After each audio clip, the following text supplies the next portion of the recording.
Would you lead us in the pledge of allegiance?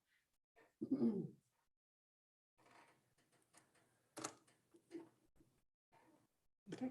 All right, I'd like to call the special called meeting to notice the invocation. We have no invocation today, but we will have a pledge of allegiance. You'll all stand.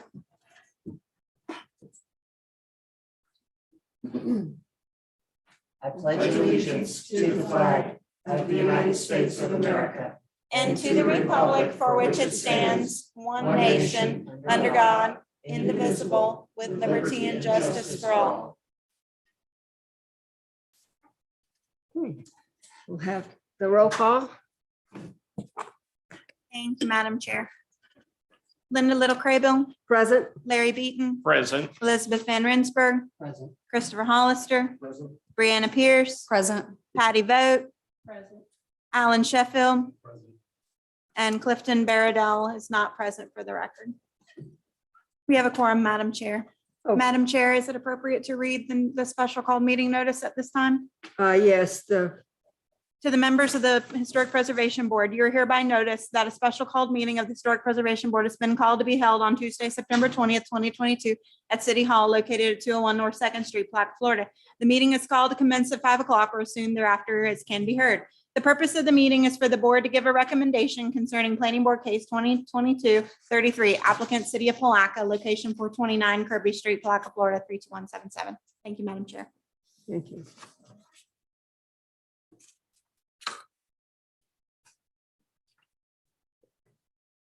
The appeals and communication swearing in ceremony. Were you going to read the appeal procedures or did you like me to, Madam appeal. Chair? Oh, I'm sorry. Appeal procedures.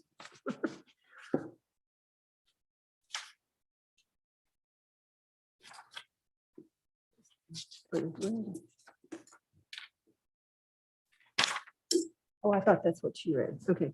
Notice any person aggrieved by a decision of the board may within 15 days thereafter apply to the city commission for a review of the board's decision. Such application must be filed with the city manager in writing.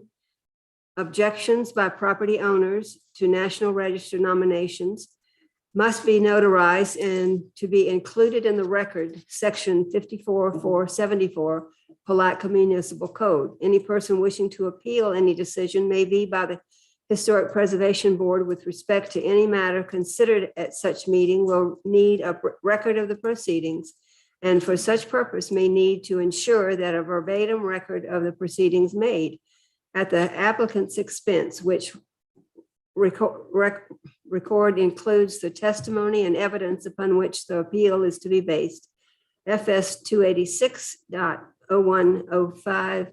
Persons with disabilities requiring accommodations in order to participate in this meeting should contact the city clerk's office at 386-329-0100 at least 24 hours in advance to request accommodations.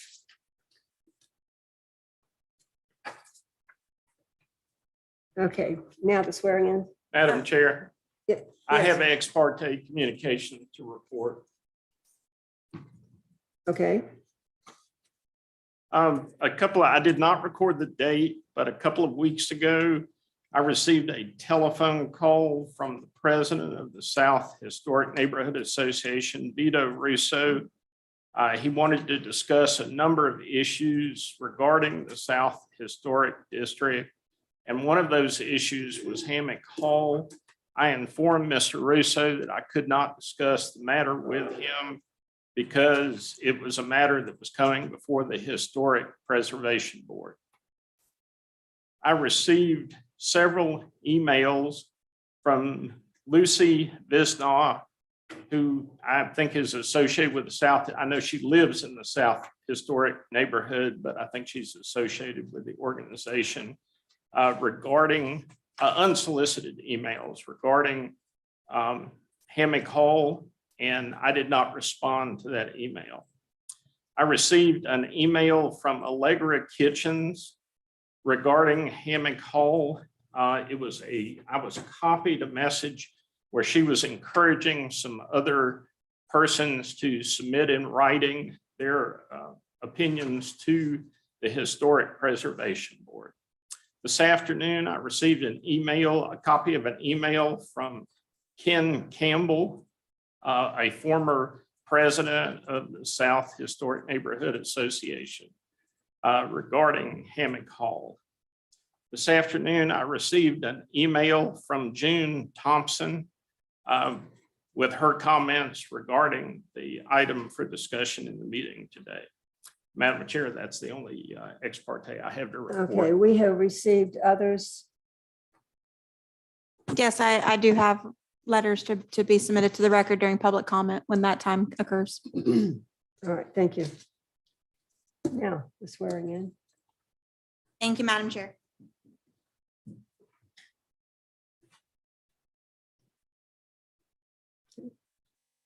We have Elizabeth Van Rensburg, Alan Sheffield, and Patty Vogt.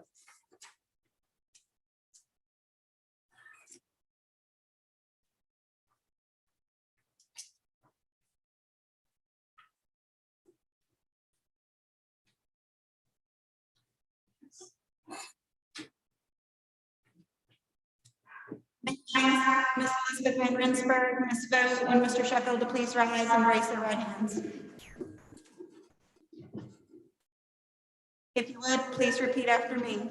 I, I, a Historic Preservation Board appointee a Historic Preservation Board appointee of the City of Palatka City Commission, of the City of Palatka City Commission, do solemnly swear or affirm do solemnly swear or affirm I will faithfully perform the duties I will faithfully perform the duties of my appointed office of my appointed office and will support and honor and will support and honor to the best of my ability to the best of my ability all applicable laws all applicable laws of the state of Florida, of the state of Florida, Putnam County, Putnam County, and the city of Palatka. and the City of Palatka. I hereby through this oath I hereby through this oath affirm I will perform affirm I will perform the duties of this public trust the duties of this public trust in a fair, in a fair, equitable, and ethical manner befitting the dignity befitting the dignity and responsibilities of the office. and responsibilities of the office. Welcome aboard, Ms. Vogt, Mr. Sheffield, and thank you for your continued service, Ms. Van Rensburg. Thank you. Welcome. Okay, approval of the minutes for August 4th. Has everyone read the minutes, and do I hear a motion to any corrections or additions or I move acceptance? the minutes of the August 4th meeting be approved as presented. Second, All in favor? aye. Thank you. Public comments, speakers are limited to 3 minutes. No action are taken on these what you speak on today, but we'd like to hear what you have to say. Do we have anyone from the audience that wants to come forward? And Madam you. Chair, this is on general public comment, not related to planning board case 2233, Yeah, correct? it's not related to this. We've got comments for this later, but any other comments regarding the Historic Preservation Board? If so, come forward and state your name and address. Okay, all right. We have new business request. The new business is PV case 23-33, request to amend future land use map from City of Palatka Residential High RH to City Palatka Commercial Neighborhood C1-1A, approximately 0.56 acres, parcel 4210276850 0450 4210276850 0450 0051 and 42102768 6850 0450 0040 429 Kirby Street, Palatka, Florida 32177, City of Palatka.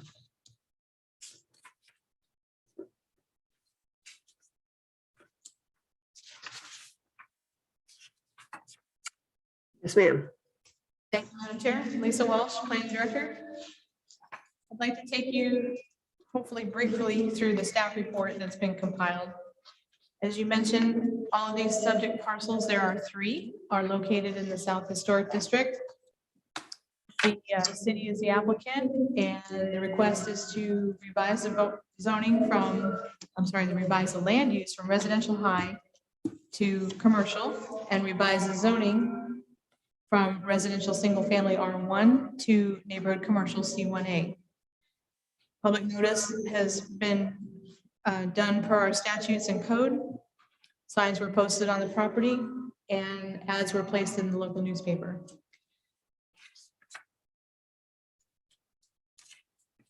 All the parcels surrounding this subject properties have residential high land use and R1 zoning.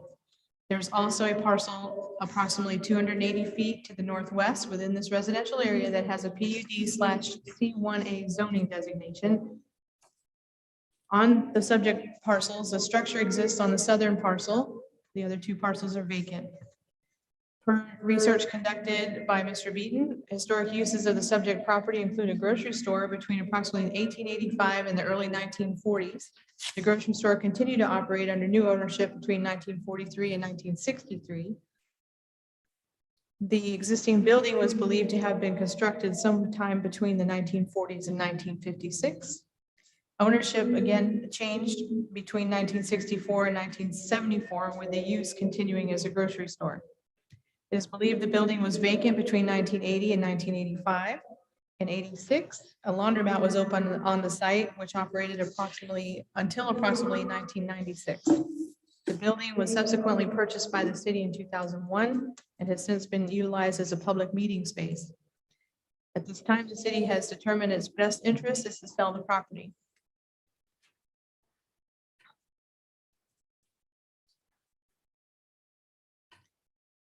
Over the next several pages in the staff report, there are criteria that have to be addressed according to our code. I won't bore you with those details unless you prefer that I do so. Is that your preference, ma'am? I think we probably, since we've got so many people here, we might want to hear them. Okay. Under the project analysis, that table, thank you, Sunny. If you could just focus on that table for a moment, please. Above. There you go. Thanks. In that table, it shows what the existing uses and land uses are on surrounding properties. Typically, that directional criteria is just northwest, southeast, but because of the orientation of the streets, it's northwest, southeast. You get the idea. On the next page, there's a future land use change analysis. We are required to provide analysis of the suitability of the plan amendment for its proposed use, considering the character of the undeveloped land, soils, topography, natural resources, and historic resources on the site. The site has soil type called centenary, a somewhat well-drained soil with a typical water table depth of about 2 feet. The parcel is not within a flood zone. And there are, as far as staff is aware, no issues that would be a problem for additional future development of this property concerning the soil or topography. Staff is also not aware of significant natural resources on this developed site. Any alterations to the structure or new construction would require a certificate of appropriateness because it is within the historic district. The next criteria provide analysis of the minimum amount of land needed as determined by the local government. The local government's 2008 comprehensive plan, future land use element, states Palatka is the commercial center of Putnam County. There's no estimation of the amount of commercial lands the city may need in future years in the comprehensive plan under that criteria at this time. While the 2020 U.S. Census did not show an increase of population within the past 10 years, several major employers have or are entering Putnam County. There's an increase in new businesses within the city. It should be noted that a commercial land use does not generate new residents and therefore has no effect on the population of the city. The next criteria is demonstrate the amendment does not further urban sprawl as determined through the following: low intensity, low density, or single use development or uses, development in rural areas at substantial distances from existing urban areas while not using undeveloped lands that are available and suitable for development. Radial, strip, isolated, or ribbon development patterns, development that fails to adequately protect and conserve natural resources and agricultural activities, development that fails to maximize the use of existing and future public facilities and services, development patterns or timing that will require disproportional increases in cost of time, money, and energy in providing facilities and services. Development that fails to provide a clear separation between rural and urban uses. Development that discourages or inhibits infill development and redevelopment. Development that fails to encourage a functional mix of uses. The response to that criteria is that the amendment of the future land use of this parcel would not contribute to urban sprawl as the property is within an already established neighborhood and is an existing use. As an existing development, the land use change will not negatively affect natural resources or agricultural activities. Any development or redevelopment of the parcels would contribute to the optimal use of public facilities and services as they are already in place and not require disproportional increases in cost or energy of provision of services. As part of the existing urban fabric, the use would not impinge on rural uses nor discourage infill development. The development pattern is that of an urban suburban neighborhood with a semi-grid street pattern. The area is highly walkable and compact. Under zoning analysis, Section 94-38, paren F, paren 1 requires that the report and recommendations of the planning board to the city commission required by subsection 94-38, paren E of this section shall show that the planning board has studied and considered the proposed change in relation to the following where applicable. Item A, whether the proposed change is in conformity with the comprehensive plan. To paraphrase policy A131 in the future land use element of the Palatka comprehensive plan, non-conforming uses should be eliminated within a land use or zoning category. The current use of the property can be classified as non-conforming in that it is not a residential use. However, with the exception of the last 21 years as a community meeting center and 10 years as a laundromat, the historic use of the property for almost 90 years has been as a grocery store. Many communities encourage a mix of uses, especially when compatible with surrounding neighborhoods and specifically serving that neighborhood, such as small commercial establishments and cultural facilities. One of the goals of objective A18 in the future land use element is to provide a mix of land uses to promote convenience in the location of related uses and to reduce travel congestion and cost. Amending the land use and zoning on the subject property would promote this principle and provide services to the immediate neighborhood.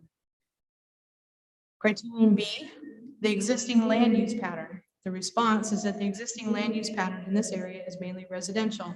In two directions around the subject parcel, there are either vacant lots or a lot with a derelict structure. There is a historic commercial structure, one block, approximately 280 feet away, that houses a real estate agency in a small commercial space. That parcel is currently zoned PUD/C1A. The PUD/C1A zoning was designated by ordinance in 2016. That parcel also has a commercial land use. Additionally, there's a mix of residential and commercial along the north side of Laurel Street, which is one block away and zoned downtown business. Criterion C, possible creation of an isolated district unrelated to adjacent and nearby districts. The parcel is in an established developed area with mostly residential land uses and zoning around it. A block away to the north and northwest is a mix of residential and commercial uses. The existing zoning on the subject parcels is residential. A change to C1A could be considered spot zoning. However, spot zoning is not illegal. Communities are encouraging a mix of uses, and prior to 2001, the historic use of the subject parcel has been commercial. Since 2001, the use has been as a public meeting space. The proposed use is commercial with a proposed commercial zoning category. Amending the land use and zoning will not alter the existing relationship of the surrounding areas as the structure and use has existed for many years. A zoning category of neighborhood commercial, C1A, will permit such uses as small retail, service establishments, restaurants, or professional offices. It does not permit residential uses. Such mixed uses allow nearby residents to walk or bicycle to obtain services. While that residential uses are not permitted by right in C1A, they can be put in as a conditional use.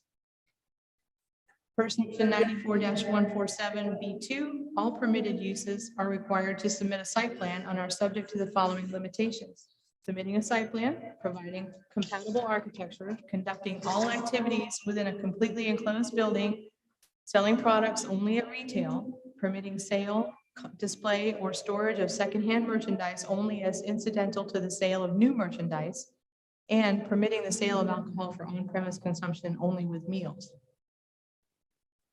Criterion D, the population density pattern and possible increase or overtaxing of the load on public facilities such as schools, utilities, streets, etc. Response is that there is no redevelopment of the subject property proposed at this time, so the impact to utilities and streets cannot yet be measured. However, a commercial use does not contribute to population increases, so there will be no effect on schools. Depending on the use, the impact to utilities should be small. Impact to local streets should be low, as the site is just over 1/2 of an acre. It is therefore not expected to overtax the load on these public facilities. Criterion E, whether existing district boundaries are illogically drawn in relation to existing conditions on the property proposed for change. Existing district boundaries in the area are not illogically drawn. However, the existing boundary does not recognize historic commercial buildings and uses. Criterion F, whether changed or changing conditions make the passage of the proposed amendment necessary. The city endeavors to sell the subject property and encourage redevelopment of the same. The property has had success as a commercial use and as a public meeting space. Amending the land use and zoning will provide more options to an interested party as well as increase neighborhood services. Criterion G, whether the proposed change will adversely influence living conditions in the neighborhood. The proposed use has existed in the area on the subject property. Mixed-use neighborhoods have higher property values. There are regulatory controls in place that will limit adverse influences of any redevelopment on the parcel. Criterion H, whether the proposed change will create or excessively increase traffic congestion or otherwise affect public safety. The proposed change is not much different than the existing use as a public meeting space. Local residents often walk or ride a bicycle to the parcel to attend public meetings and events. The size of the parcel limits traffic because of parking. As mentioned above, there are regulatory controls in place that will limit adverse influences of any redevelopment of the parcel. Criterion I, whether the proposed change will create a drainage problem. There should be no negative impact on drainage in the area, as there is minimal elevation change in the landscape and local drainage facilities exist. Additionally, if the parcel is redeveloped, especially if you were to add a small parking area, it would require the mitigation of stormwater runoff, which typically involves some kind of a small pond in the area if it's not directed down to the street into a stormwater system. Criterion J, whether the proposed change will seriously reduce light and air to adjacent areas.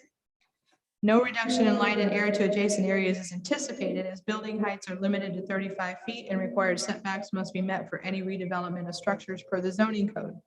Criterion K, whether the proposed change will adversely affect property values in the adjacent areas. Redevelopment of the parcel should have a positive impact on property values, as it can act as a catalyst for nearby investment and further improvement of existing structures. This is accomplished by providing nearby convenient services for residents in the area. Criterion L, whether the proposed change will be a deterrent to the improvement of adjacent property in accord with existing regulations. The proposed use will not affect the improvement of adjacent property, as those parcels are either already developed or have a residential designation, and may act as a catalyst for development and improvement of nearby vacant lots. Criterion M, whether the proposed change will constitute a grant of special privilege to an individual owner as contrasted with the public welfare. As the proposed change is in alignment with surrounding land uses and furthers the use of existing public infrastructure, there would be no special privilege to an individual nor a negative effect on the public welfare. Criterion N, whether there are substantial reasons why the property cannot be used in accord with existing zoning. The existing structure on the property was designed as a commercial structure in an older neighborhood. While large enough at over 2,200 square feet to be a residence, the design and placement of the structure on the parcel does not lend itself to that use. The structure has a flat roof with parapets and is placed on the south and west property lines against the sidewalks. Additionally, conversion of the existing structure to residential use would require a large monetary investment not in keeping with surrounding property market values. Criterion O, whether the change suggested is out of scale with the needs of the neighborhood or the city. The immediate area consists of residential uses. The parcel has been utilized for commercial and public meeting space. Providing the option for commercial uses at a scale appropriate to the neighborhood would be a benefit to residents in the city. Criterion P, whether it is impossible to find other adequate sites in the city for the proposed use in districts already permitting such use. It's not impossible, but the purpose of this request is to provide options for redevelopment. Redeveloping a property is a practical and fiscally responsible use of resources. Providing a mix of appropriate uses in a compact urban area improves the quality of life for residents, does not overtax public resources, and prevents urban sprawl. The last criterion, Q, is a recommendation of the Historical Review Board for any change to the boundaries of an HD zoning district or any change to a district underlying an HD zoning district. That, of course, is blank. That's why we're here tonight. Yes, thank you. Did you want to hear the staff recommendations at this time? I think everybody needs to, I think it'll explain some of the reasons you're denoted in the report. Okay, Okay, thank you, ma'am. you want to drink of water first? Draw a breath would be a good Yes. idea, right? Yes. As you might already know, this is a pretty complicated issue. There are sections in our code that permit for various options, and the four that I have come up with per the code are straight rezoning and changing the land use to commercial. So commercial land use, C1A zoning. You could consider changing the land use to commercial and utilizing a PUD/C1A zoning, which would allow for additional oversight for any redevelopment on the property. It would also allow the boards to propose conditions on that zoning. So for example, the nearby PUD/C1A zoning at the corner of Laurel and Kirkland has specific conditions on it limiting the uses that can go into that building. And those include office uses. That's what it's supposed to be focused on, according to the ordinance that was passed in 2016.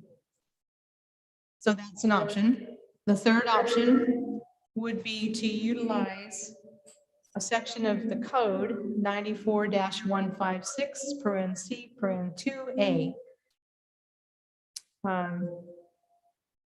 This states that an original or historic use may be permitted when the current design use is no longer economically or socially feasible. The use may be approved utilizing the conditional use process. There are specific criteria that must be addressed in the staff report. To that end, those criteria provided in the staff report. I can go through those if you like, Madam Chair. I don't think that's necessary. Okay. I think All right. everybody can read the rest of them. All right. The fourth option is, of course, denial of the requested future land use and zoning change. I think that the board should also be aware that under our non-conforming use code sections, if a use has been discontinued for 6 months or more, it must revert back to the original zoning and those standards. At this time, I understand Hammock Hall has been vacant and discontinued at its previous use for 7 months. So we're at that threshold. If the R1 zoning is retained and a private entity were to purchase the subject property and wish to remain a recreation club or association, a conditional use must be obtained per 94-141(e)(5) of the code. Some possible conditions, if you were to go with a PUD/C1A zoning, you could specify buffers, which would be required by the code anyway, and they would be typical vegetative or fence and/or fencing buffers to protect the surrounding residential uses. You can impose use restrictions, as I talked about before, and any other conditions you may see fit. If there's any questions, I'd be happy to answer them. Thank you very much. I know it was long to read, but I think hearing it and reading it at the same time, there's a lot to take under consideration.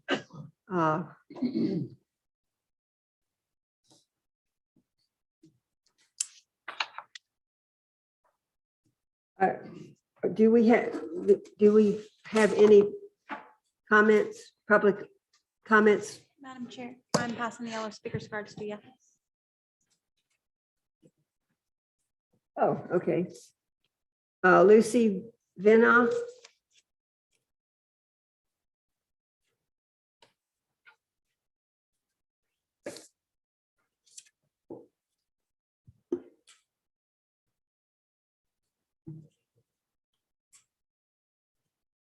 Hi, Lucy. Would you state your name and address? Is what? This now. Okay, thank you. Yeah, you're welcome. Good afternoon.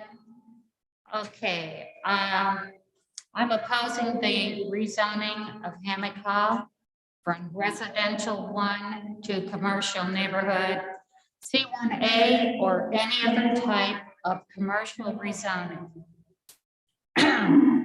The Hammock Hall location is within the designated boundaries of the Southside Historic District, which is a single-family residential historic neighborhood. Hammock's Hall location is such that it's entirely surrounded by residential homes. To rezone Hammock Hall to a commercial designation is not appropriate for the benefit of the surrounding neighborhood or to the Southside Historic District in general. It's been pointed out that the neighborhood already has an existing commercial property, which has had no negative or detrimental effect on the area. And that's referencing Duck Realty being located in the South Historic District and within close proximity to Hammock Hall. It also needs to be pointed out that the Duck location was commercial in use from the 1940s or earlier to the present. So its use, but was grandfathered in when the South Historic District was established and registered as such in 1983. In reality, Duck Realty is directly located across from the downtown central business district, which is across Laurel Street and the South Historic District. The nearby commercial properties include the Campbell Building across Laurel Street, a group of apartment buildings across Laurel Street and the Campbell Building, and the former Coca-Cola building, now Azalea Brewery, which is also across from the Campbell Building. Most important to note, Duck Realty being located in the South Historic District is residential 1 designated, as are all the other properties in the district, yes, including Hammock Hall. The entire neighborhood already gets a tremendous amount of speeding, commercial trailer trucks and others, which should not be allowed because our streets are not equipped for either the size or weight restrictions on these types of vehicles. We don't need nor want more traffic, noise, or pollution coming from even more of these vehicles going up and down our side streets. The entire South Historic District is conveniently located to the downtown central business district, making it easily accessible for walking or biking to any of the commercial businesses in the downtown area. The downtown central business district is the appropriate area for commercial development. Changing an existing designated residential property to commercial in a well-established residential neighborhood is not. Thank you. Thank you. Okay. Do we have Allegra Kitchens?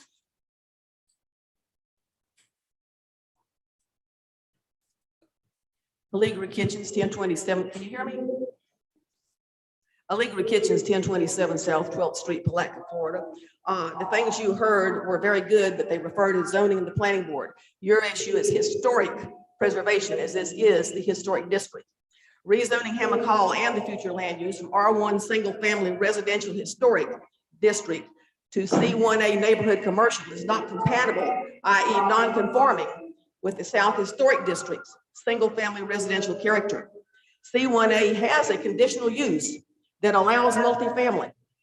Multifamily is not allowed under the historic district guidelines. If you allow the commercial zoning, you are opening the door to other non-conforming uses. The request is to rezone not only the lot with the Hammock Hall building on it, but the 2 vacant parcels beside it.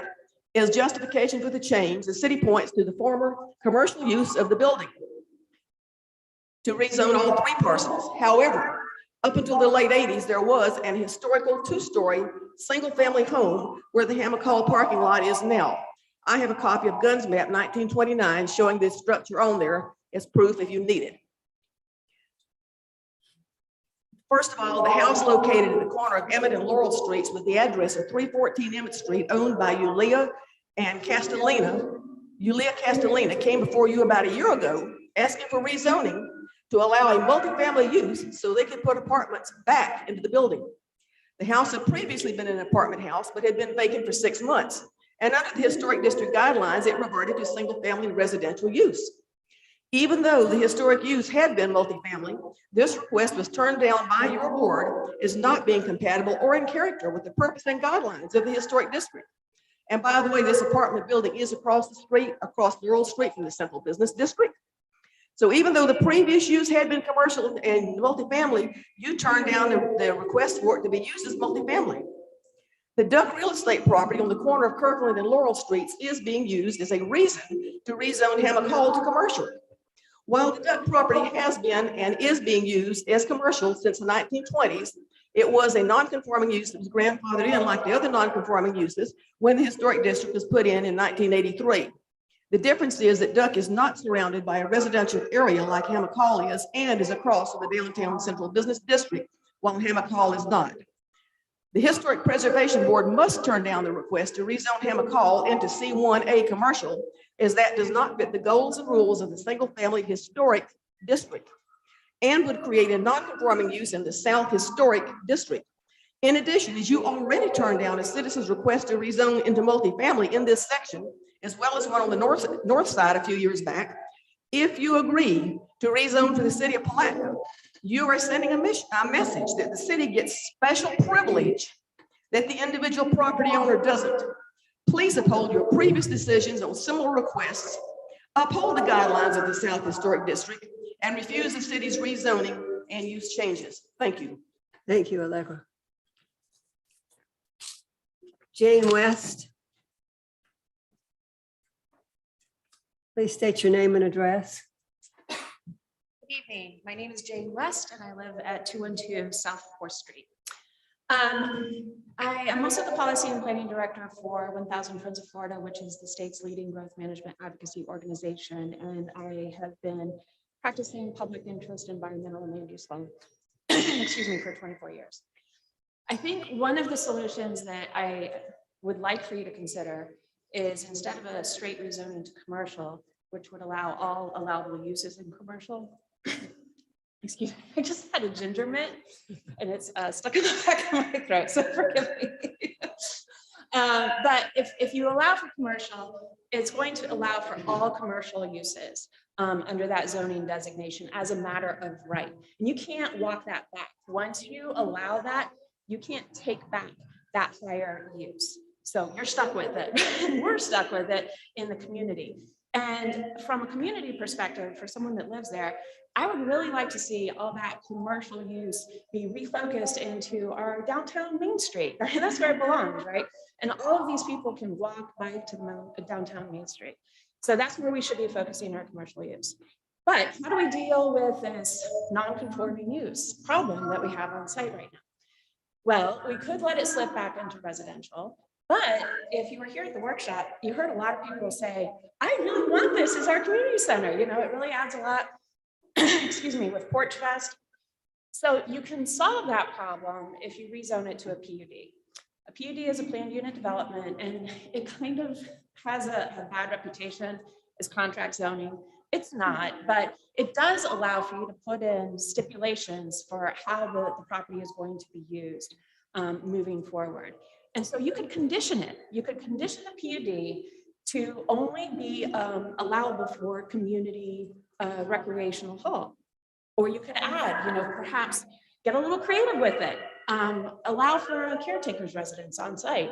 So at least you have a little bit of a housing component. You have the ability to get that creative. So I just wanted to toss some ideas out there, and feel free to ask any questions. Thanks. Thank you very much. Shanna Sheffield.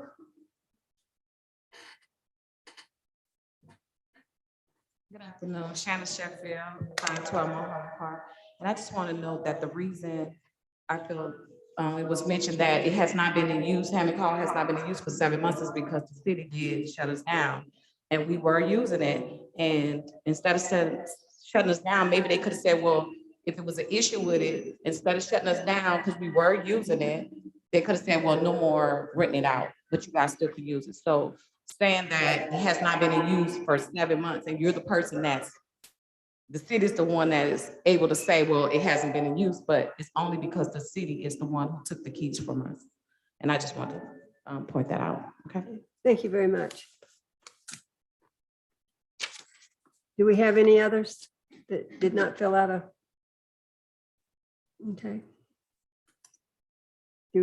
Madam Crable, Madam Chair, I do have several letters that were submitted for the record. Yes. Some are directed to the planning board, but it's my understanding you were allowing those to be entered into the record as well. So if you'll allow me, I will begin reading. I would note that Ms. Visnow submitted a letter, which I have, but I believe it was only to be used in backup if she couldn't speak. So since she spoke, I'm gonna skip hers and move along. The first one I have is from Mr. James Decker. It's dated September 1. Attention, City of Planning Board, please read into the record. Subject Planning Board case 2333, rezoning proposal of 429 Kirby Street, Palatka, Florida 32177. City of Palatka Planning Board. There are more questions than is clear understanding changing the zoning from a single family historic residential district parcel R1 to a commercial neighborhood parcel C1 1A within the heart of the South Historic District. August 22nd, 2022, the South Historic Neighborhood meeting called to address the rezoning proposal. There was a question, quote, why issues from the past had to keep being addressed, unquote. In today's environment, we must not forget all the unjust occurrences that have taken place in history. Expressed to those present was the history of the building and the surrounding area.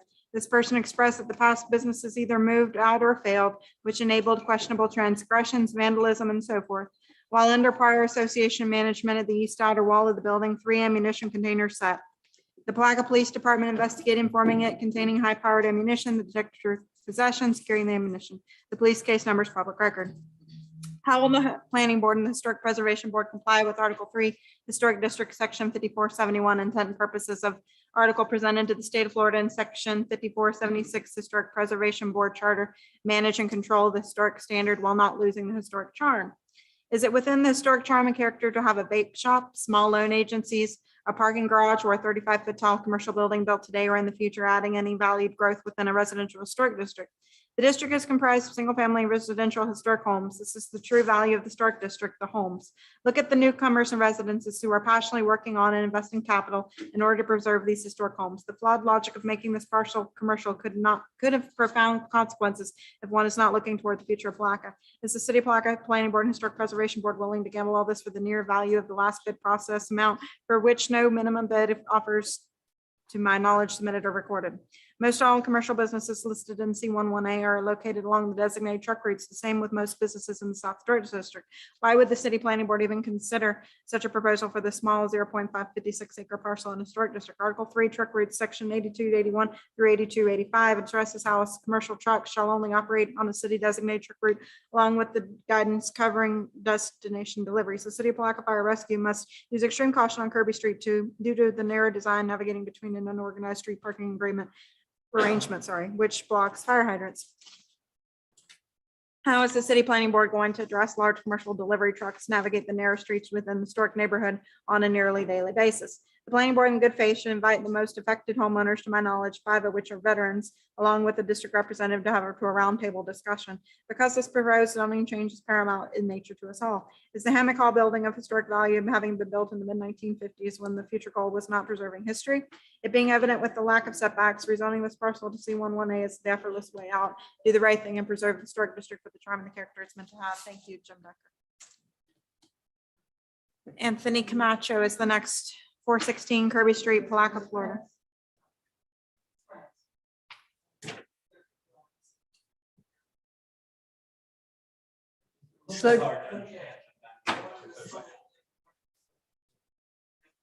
No problem. And of course, there are copies available if anyone wants a copy. They're entered into the record.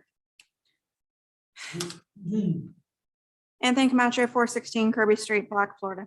I would like the planning board members to consider these factors before changing the residential zoning to commercial property Hammock Hall. Hammock Hall is in a residential area. The property is on Kirkland and Kirby, which are not designated truck routes. They are considered residential streets.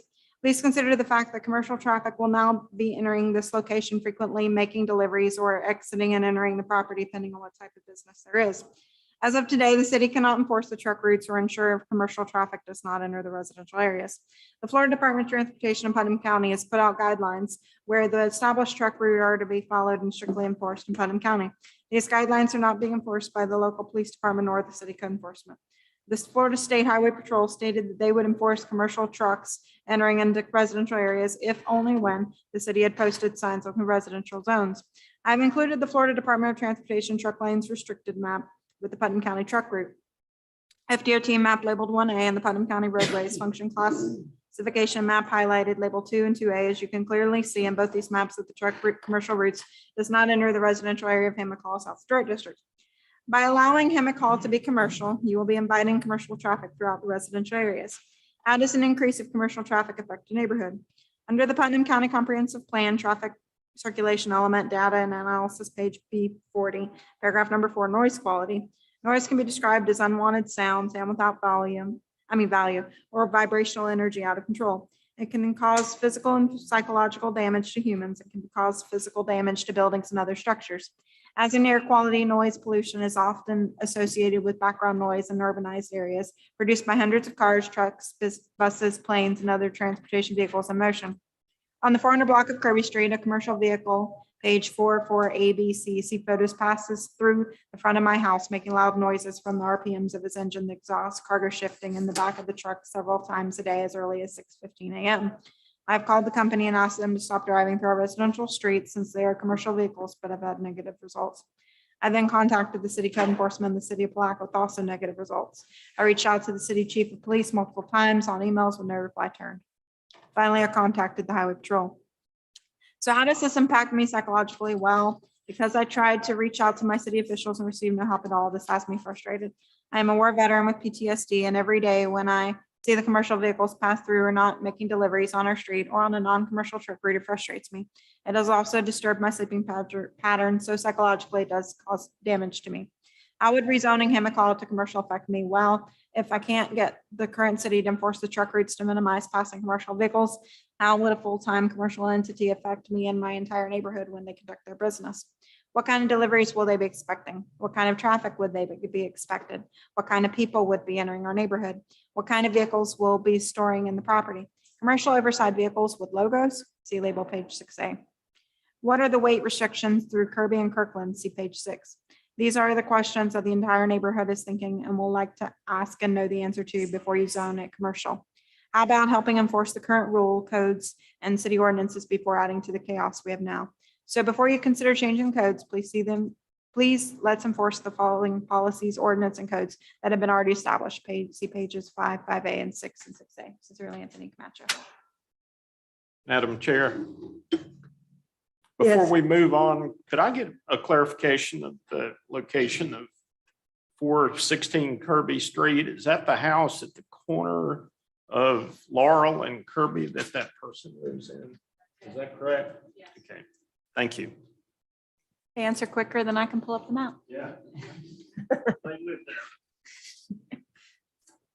Yes. Okay.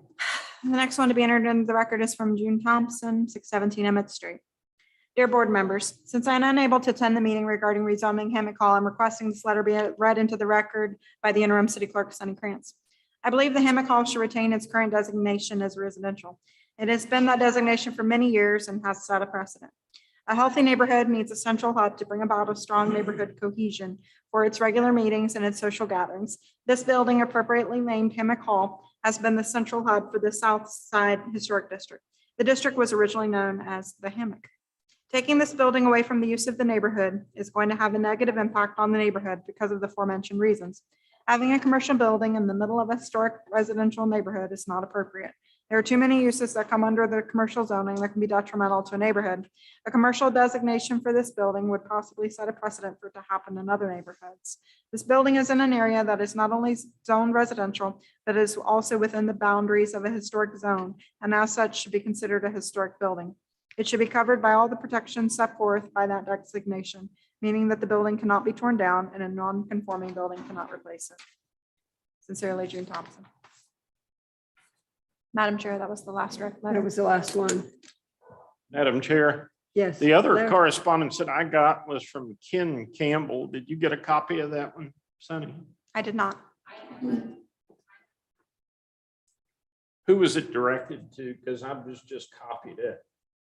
Was it directed to either the planning board or the historic preservation board? I think Linda Craybill's email was listed on it. It was, but I did not get a It copy of came that. late today, Yeah, I did not or get maybe it. an hour or so before this Yeah, meeting. I have not seen it nor read it, so. So how do we handle that as far as his letter and this meeting?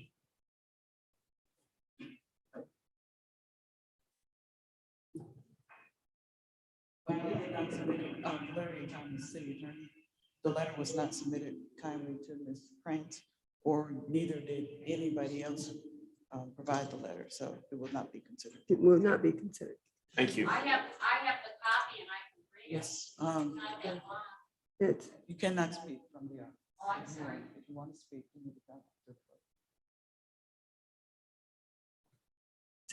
so you're saying that letter now could not be submitted because it's past the deadline? Yes. Okay, thank you. It clarifies that. Thank you.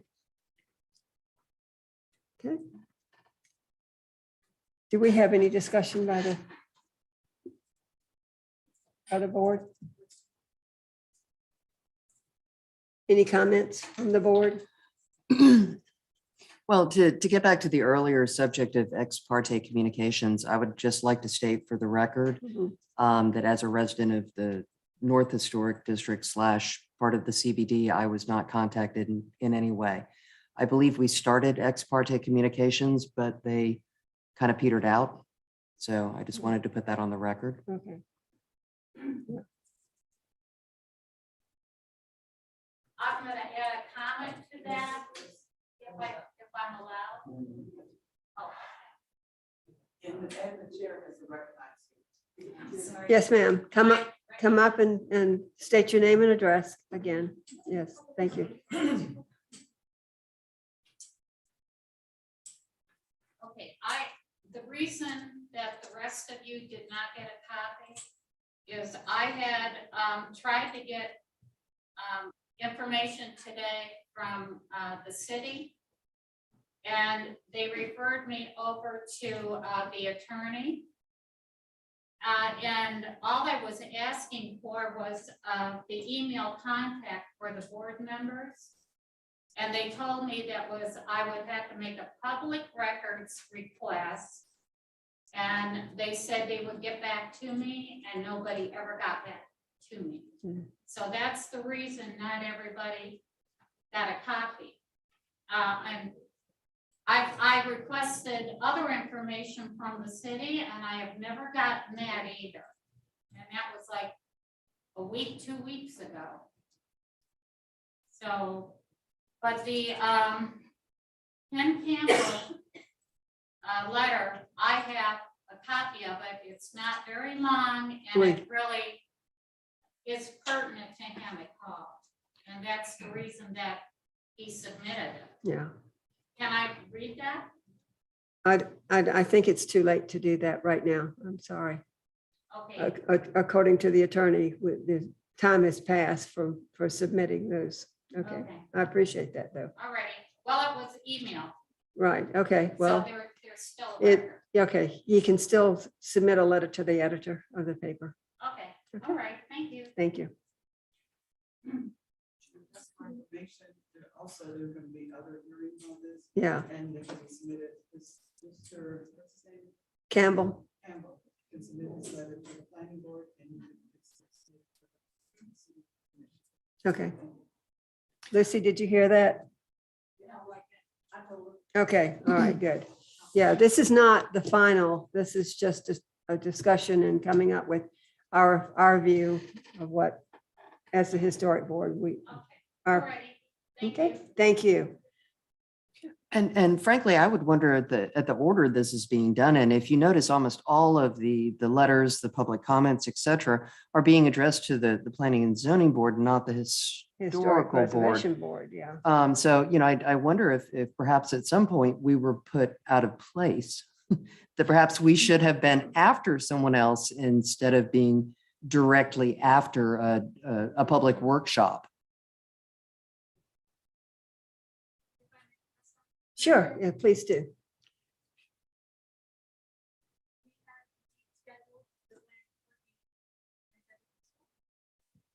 Because we have to submit notices weeks, a month in advance to get them out to the paper and mail letters. We did, however, catch that one of the recommendations to the planning board has to be the recommendation of. Ms. Walsh, your microphone's not on. One of the criteria that has to be addressed in the planning board staff report and the commission staff report is the recommendation of the historic preservation planning board, or sorry, the historic preservation board. So that's why we called this meeting, to meet that deadline, to meet the deadline for the planning board, to meet the deadlines for the commission. The public meeting that was held last week was already in play. Thank you for the clarification on that. Sure. We haven't closed it yet. Just a brief summary of the events, as Ms. Waltz so eloquently stated. The city commission requested that this property be rezoned to commercial. A month later, or less than a month, it went to the planning director to have the process started. The planning board process was started. Then they realized that the planning board, as Ms. Waltz said, has to go to you folks before the planning board, because you have to make the recommendation. If you don't recommend it, it doesn't fly, basically, until the planning board makes a decision with your approval or disapproval. In the meantime, it went to the planning board just to tell them that it had to go to you and not to them, because they found out the planning board couldn't hear it before you heard it. In between times, they had the public meeting then to get public input, so the city staff and the commission find out what the public really thought. Now it's coming to you to make a decision, then it'll go back to the planning board, then it'll go to the commission. They have got the cart before the horse 2 or 3 times. Yes, ma'am. Okay, thank you. Thank you.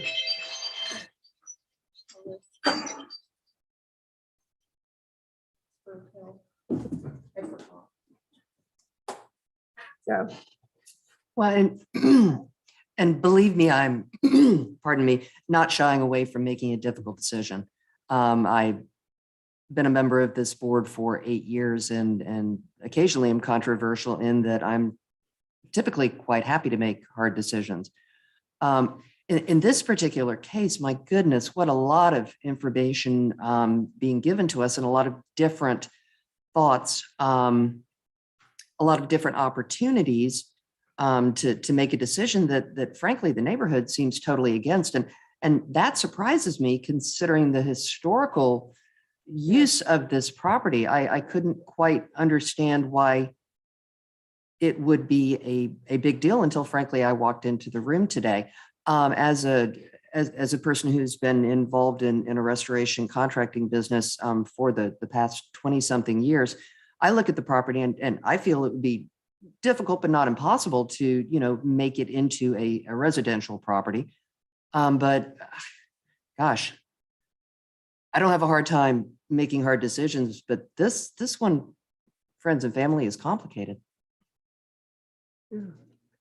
I'd like to say that having lived in Palatka since 1946 and knew this as a grocery store and a laundromat and what it was used for, I think the convenience of a grocery store was ideal and stuff. And I find myself wondering, by the change to commercial, it could mean a lot more than what the use it is now that has been enjoyed and not questioned for many years now. Once it became hammock hall and used for meetings. I know sometimes the church rents it out for a church service and different things like that. By changing it commercial, I just want to clarify, would that mean that it could stay as it is? But if it is rezoned or remains residential, it cannot be used as a meeting place or as it is being used now? According to our code, if it's retained as R1 zoning and a private entity were to purchase it, the city wishes to sell this piece of property. Yes. If a private entity were to purchase it and the R1 zoning was retained and they chose to use it as a meeting hall, they would have to have a conditional use Okay. permit. So that would be a whole separate process. That would probably, I'm not certain if it goes to the Historic Preservation Board first or not. It may just go to the planning board. Okay. But they could essentially tear it down and build a house. It could, Good. Okay. but keep in mind, that's a historic building. Yes. That's there Well, I'm just throwing it, Right. making myself clear. Which, so This then is- if they were to tear it down or wish to tear it down, it would come before you for a demolition permit. Right. Yeah. We've lost out on some that we've made decisions on. Okay. Does that help others understand what all of this? A little bit, yes, but another comment that was made, and I believe that Mr. Beaton would agree with me totally on this, is we don't like to make our decisions willy-nilly, Yeah. so to speak. We don't like to decide one thing on the one hand and then something else on the other hand. And when it is brought up and reminded us, and thank you for the clarification. Absolutely, I remember those cases. We were quite strict in our recommendations. And I stand by them. So I feel again at this point, we're in quite the quandary. And we've had to make decisions that, since I've been on it since 2005, decisions that we've had to qualify that set a precedent for something that we did not want the future to do, but it was imperative to make that decision for that particular property. So, Madam Chair, yes. first of all, I actually want to thank the city staff for all the work that went into this. This is a well thought out analysis and walking us through every aspect of it. So, and in attending a lot of the meetings before and hearing the input from the citizens, the way I look at this, and I know this is day one for me, but the way I look at this is that setting aside code and all of that, if we're here as a historic preservation board to protect and perpetuate the value in terms of things of a historic nature, this hammock hall definitely qualifies as such. Whether the zoning is whatever it is, if we ignore, for the sake of historical, this, that, and the other, and in terms of the zoning, what has been zoned as historically, if we ignore what it's been to that community, its historical value, you're remembering it as a grocery store. I enjoyed the history that was made available, that the staff put together to understand what this has meant to this community. And so in my view, I know laws came later, but it would be good for us to consider, should our approach be, even though we're hopping this thing around, or should we be looking to make sure we preserve that historically and then find a way to make that preservation and the protection of that, which I'm new, so I read all the ordinances and all that other type of stuff, trying to get up to speed here, and figure out a way within the current laws and ordinances and planning, whatever we've got to decide or recommend to the board, and put stipulations around there so that we get to the end goal of the preservation board in maintaining that as its historic value and merit in that community. That's good, but we don't make the laws. We just make the recommendations. Oh, I know. And we've had. But I understand we don't make the laws, but I truly believe that if we stand on the preservation, on the side of history with respect to that, and then give recommendations, a couple that have laid out of the four here, there's one in particular that adds a lot more protection regarding what neighbors have spoken out about. You heard all of these letters, the comments and all of this stuff. So I think we can only do what is within our power to do, Right. but we should do it to the nth degree in order to safeguard. I for just history know over the years, our recommendations have not always held up, though. It's scary, that we go to the trouble of trying to maintain our history and the historic stuff, and then we end up losing some of it. So I don't know what the answer is for us other than to vote on it and give our recommendations and hope that we can back it up and convince planning. Madam Chair, Yes, can I Larry. speak to the issue? Sure. So I want to echo some of Mr. Sheffield's comments just now.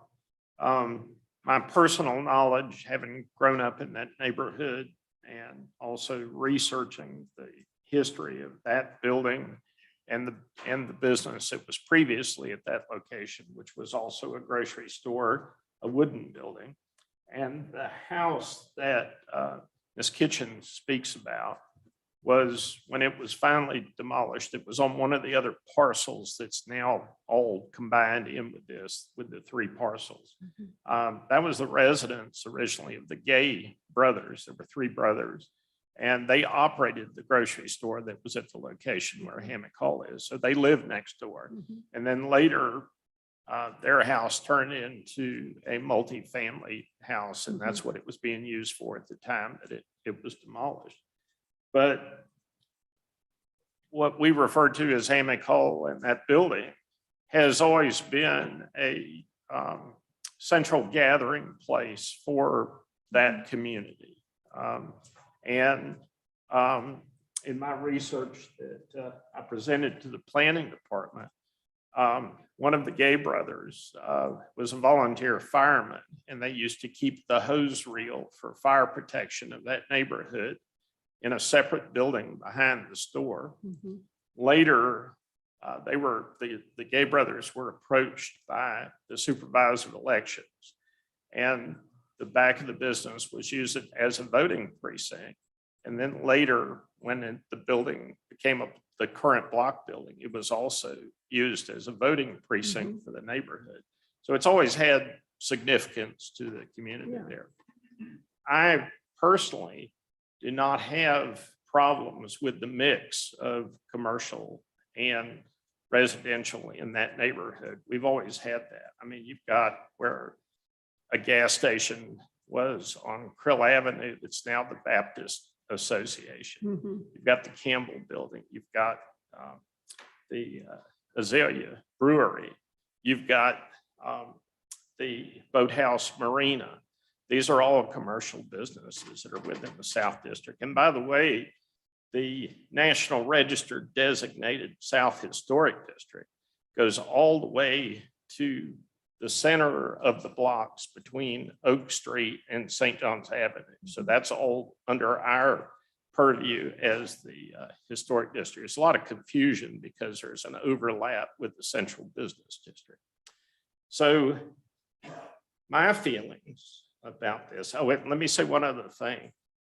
Us wading into zoning issues is a new venue for this board. Yeah. And I don't know how long I've been on this board, probably Before me, I think. probably too long, but in the 25 years or so that I've been on this board, I think this is the first time we've ever been asked to consider a zoning issue. So we're kind of wading into territory that we haven't been in before. And I know it's certainly not within my comfort level because I feel much more comfortable speaking about history than I do about zoning issues. But having said that, I think the solution that Ms. Walsh, one of the options that she presented was the PUD. Mhm. And I like that option from the standpoint that there is additional ability for review by all boards that when they consider what this might possibly be used for. Mhm. And so that's my feelings. And after discussion by the other board members, I would be glad to Make a put that motion. in the form of a motion. But I'll yield to anyone else that wants to speak on the Is it- issue. Hi, Patty. Yeah. Yeah. I push the button. Good. I'm new too. It's my first time on this. I'm leaning more with the attitude that this is a historic neighborhood. Neighborhood meaning historic homes and families. And I'm not really for it being commercial. I think those protections were put in 1983 when they made it a historic neighborhood. And the zonings were put in at that time as well. And I think that it serves very well as a place for people to meet and for it to be the neighborhood meeting place. And we already have Laurel Street. I actually live in the South Historic District, but in the Central Business District on the corner of South 4th and Laurel Street.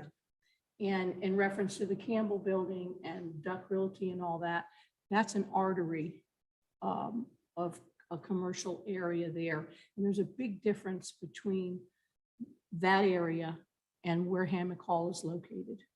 Hammock Hall is right next to where people live on the sides, in front, across the street, behind.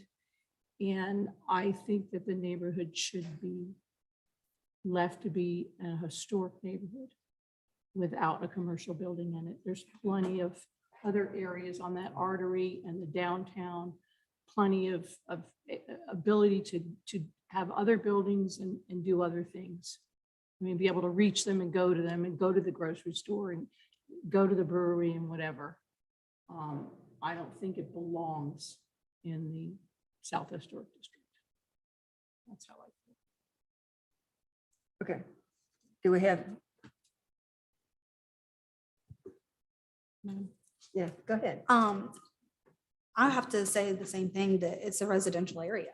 When you put commercial in there, you're gonna have a lot more traffic. Right now, with it being I guess the community center or what it's being used for, that's limited to maybe monthly traffic. To where if it was a commercial, you're gonna have a lot more high traffic in that area, such as Laurel Street. Laurel Street has a lot of high traffic and it does have a lot of commercial on that street. So I believe it's a residential area and it should remain residential and family oriented. And I think too, if we set a precedent for putting high commercial or commercial that's much more concentrated with trucks and stuff like that in the historic day, we're setting a precedent that we don't want to set. And I think they always have good intentions when they make these short-term decisions. And that, well, we can put conditions or we can do this, or, but something always seems to happen. I've been here 27 years and it never seems to turn out the way that we want it to or we expect it to do. And in my experience is it's never positive. I think historic neighborhoods should be historic neighborhoods. I think downtown historic areas should be downtown historic areas. And I think when you do that, you preserve the area better, it looks better, it operates better, the property values go up. It just is, in my opinion, the right way to do it. Thank you. Chris, you have any comments? Couple of questions. Can they keep Hammock Hall and subdivide the property and sell residential? Sell a lot off and make it have somebody build a house there? I think that is so completely out of our realm of, Yeah. I'm just wondering what the city, what are their options the city has explored instead of just, we want commercial zone there.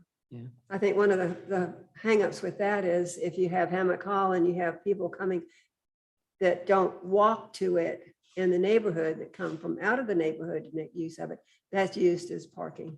And so you eliminate the use of that. Okay. I think that the use of the building as, the place where neighbors met once a month and, maybe it was the focal point of a fun festival was incredibly low impact compared to what could happen there. Yeah. And, I'm just not the person that wants to set precedents or give, homeowners that were denied the right to do something, an avenue to come back and say, well, heck, why is it okay now, but it wasn't okay then? I also, sitting here, I have to question how I would feel in the North Historic District if someone wanted to operate a fruit stand smack in the middle of my neighborhood. And I wouldn't feel really great about it at all. I do agree with Mr. Beaton that if we were to consider the change to commercial, a PUD makes a lot more sense to me.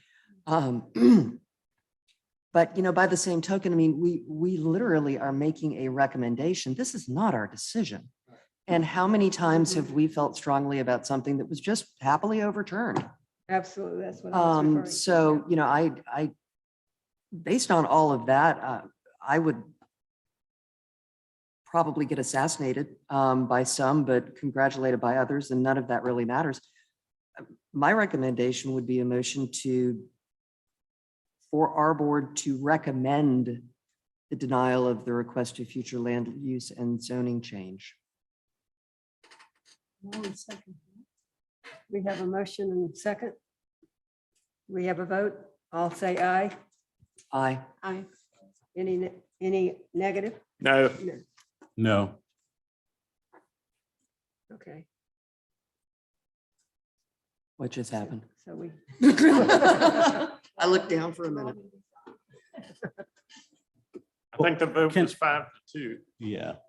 But can I, Madam Chair, one of the things I really want to be careful of, I know some of the public comments alluded to it or whatever, but not making a decision based on what we think may happen down the road or what has happened to us in the past. We have something before us today that we really need to move on and look forward to. And to me,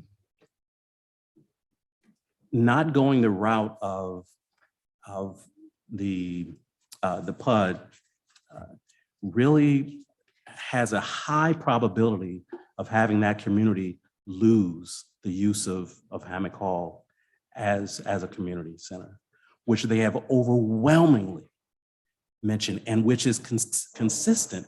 And when we say a historic neighborhood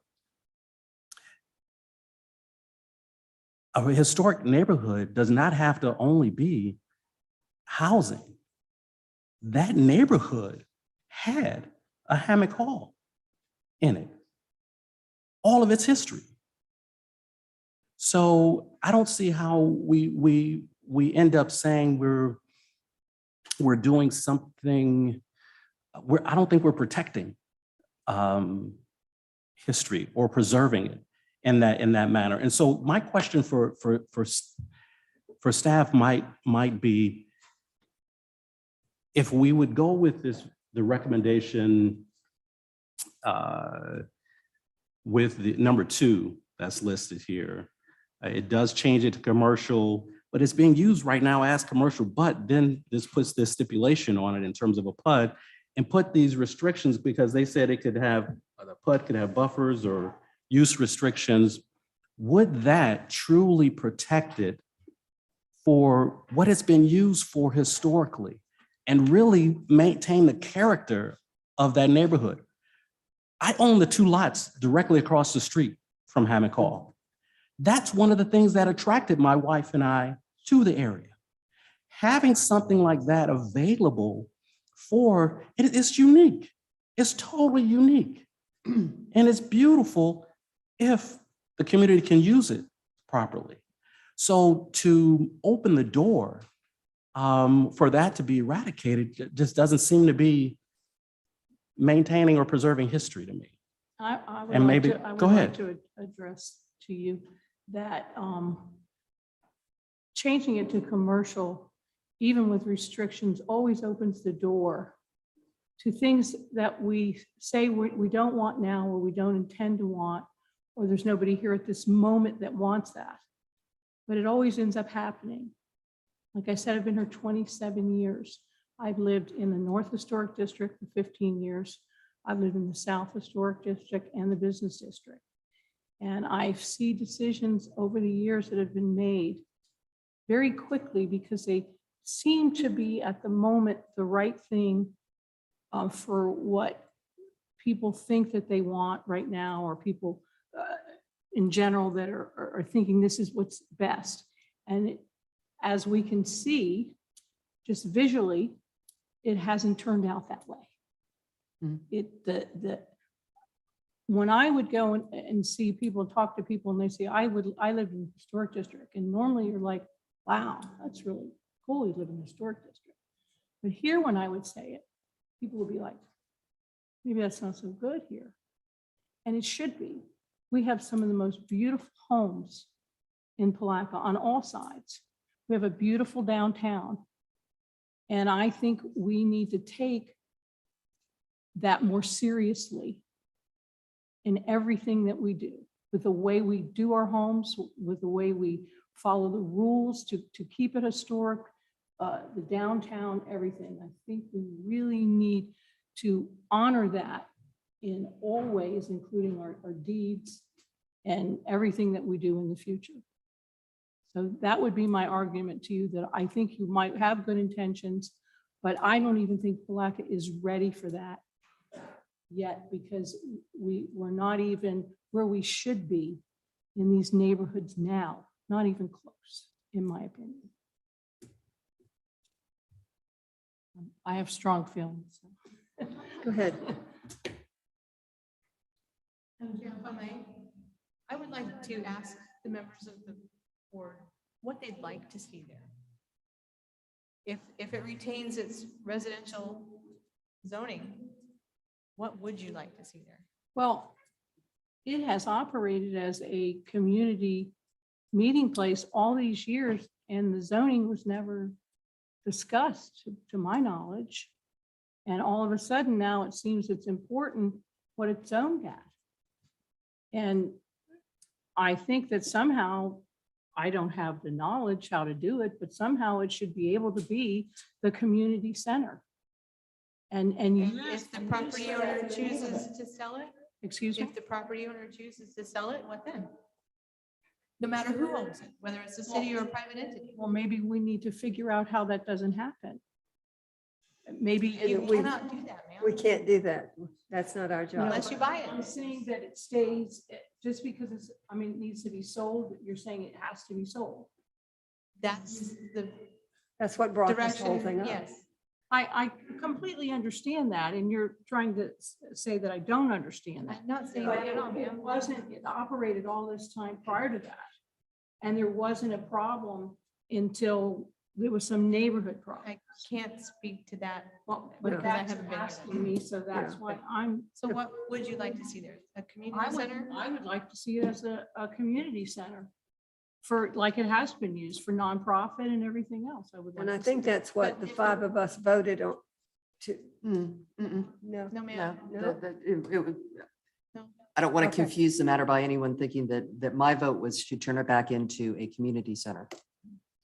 Oh, okay. not my That was vote. misunderstood. No, my vote was Oh, that changing to a commercial zoning at this point was not something that I agreed with.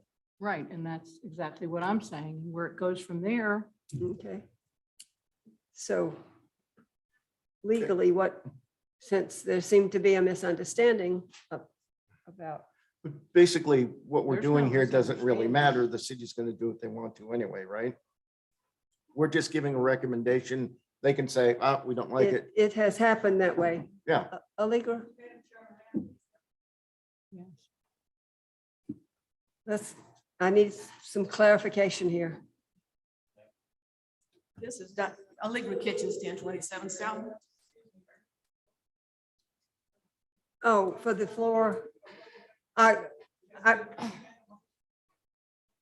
Yeah.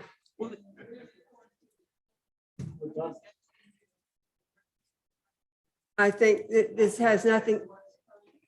Yeah, this does not affect the vote. It just is more, Your vote is already done and now you all are discussing. Is that what I'm understanding here? You all voted? yeah. And that And that's that. you voted to deny the city's request, keep it as R1A historic district, period. The planning, and then the planning director, I don't think it was quite appropriate, but she didn't mean any harm, asked you what you wanted to do with it. We had a public input meeting on the 14th with 20 to 25 citizens from the historic district saying exactly what they wanted to do with it. And Jonathan Griffiths, city projects director, made the list of it. Your only thing is what you did. You voted either to check, honor the city's request or not honor it based on whether or not it would harm the historic character of the neighborhood as described by the historic guidelines. You did your thing. So, I mean, if you want to open public discussion again, I guess somehow you can, but to me, it's all moot. And everybody needs to just adjourn and go home. Motion to adjourn. Agreed. I second. Okay. We are adjourned. We're adjourned. Record reflect that for one time.